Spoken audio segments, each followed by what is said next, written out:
Assalamualaikum warahmatullahi wabarakatuh.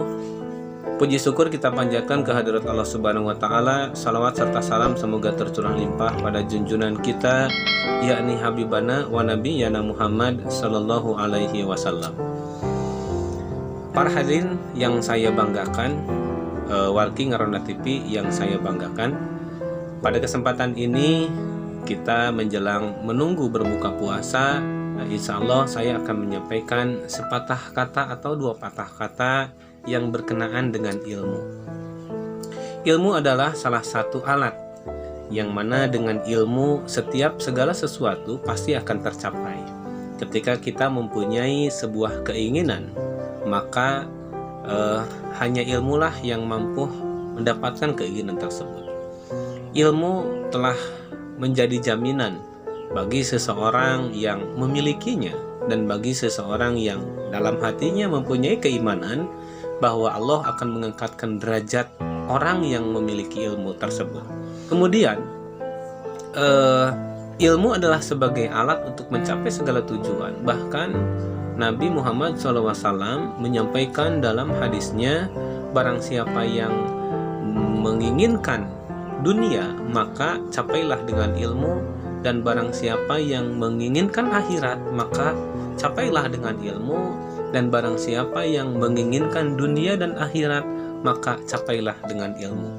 Melihat hadis tersebut, maka ilmulah salah satu kunci kebahagiaan kita baik di dunia ataupun di akhirat.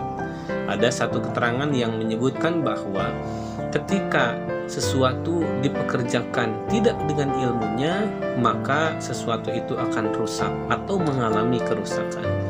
Dan satu keterangan lagi menyampaikan, barang siapa yang beribadah kepada Allah Subhanahu wa taala tidak dengan ilmunya, maka amalnya itu akan ditolak oleh Allah Subhanahu wa taala.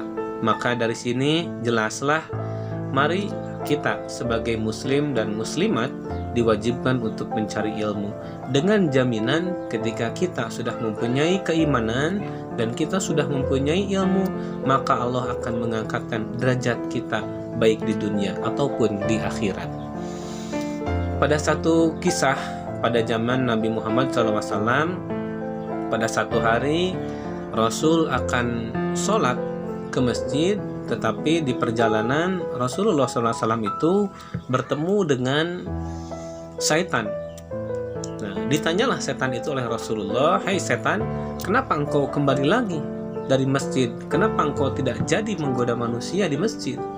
Setan itu menjawab, "Ya Rasul, aku takut oleh orang yang sedang tidur," seperti itu.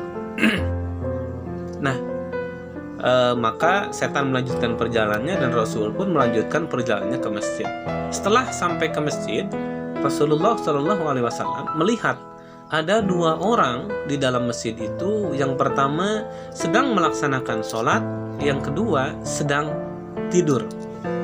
Nah, maka Rasulullah melanjutkan sholatnya, dan setelah sholat Rasulullah melihat kedua orang tersebut. Ternyata orang yang sedang tidur itu adalah orang yang mempunyai ilmu, sedangkan orang yang salat itu adalah orang yang tidak mempunyai ilmu.